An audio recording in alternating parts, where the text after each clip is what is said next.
Welcome back to part two in this 2007 Nissan Maxima. Has some ABS issues, C1102 and C1124.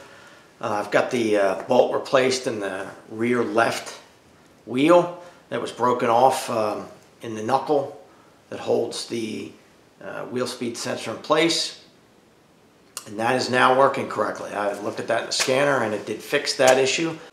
So now that I've corrected the issue with the bolt in the rear left of this car for the ABS sensor, here's the scanner data, and you can see the front left, front right, rear left. The rear left's a little noisy, but I believe that's because it's an aftermarket sensor.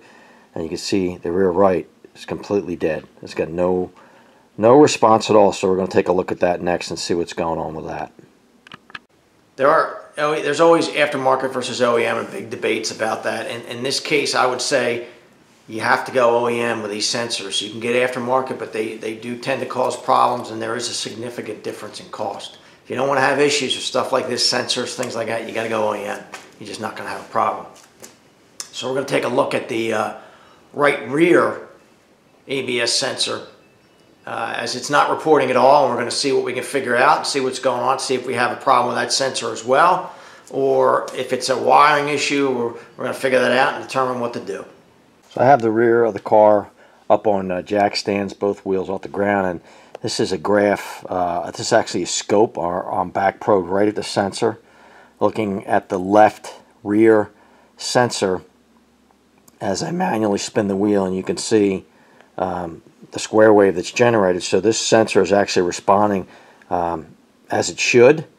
I'm going to show you the right next, and you can see the difference with the one. This is working. The C1102 code, which is the left rear sensor, which was originally here, is no longer there and is not come back. But the right, I could not get to respond on the scanner, so I wanted to go and back probe it right at the sensor and look at it on the scope, and I'll show you that next. So here's the right rear sensor, and this is when I'm spinning the wheel as well. And I'm just going to move it along in the window here so you can see that there's no response at all. I don't get any response, back probe right at the sensor. So we're going to do a little further testing and see if we can determine if this is a wiring issue or this is a sensor issue.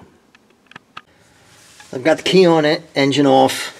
I've cleared my ABS codes because sometimes it'll shut these sensors off if it throws a code for them and it won't report. And I'm back probed into the right hand rear ABS sensor. I've got a LED test light to my positive battery terminal, and you can't see this, but I'm touching one of the leads that I back probed, and the LED light's coming on. This is my signal wire.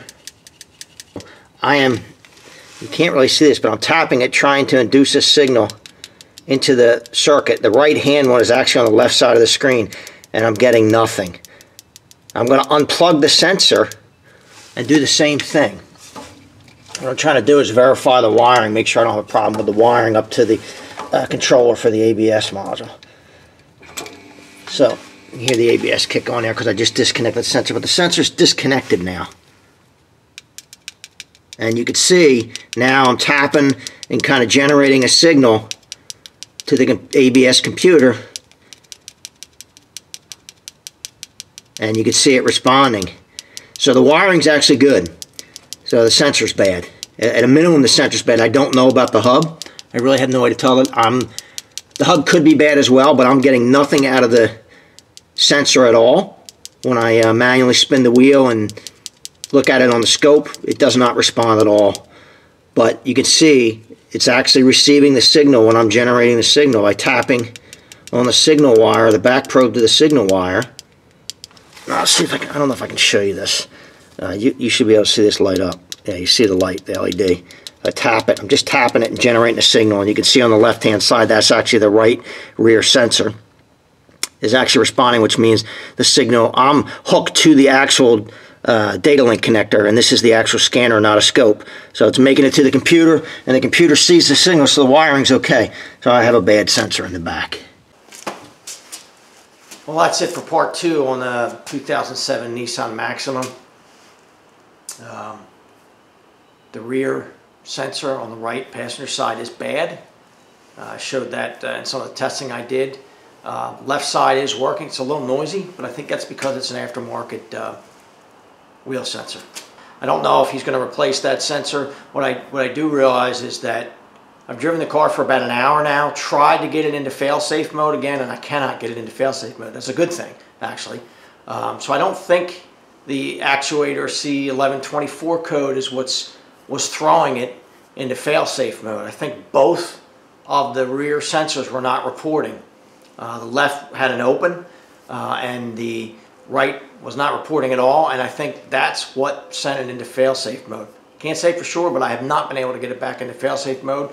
So if he decides to replace that sensor and the controller does have a bad controller because the actuator is bad and that's part of the controller, then I'll do another video on that. But for now, he's going to take it back, drive it, and see if it acts up on him or not, and he may just live without the ABS if that's what he decides to do.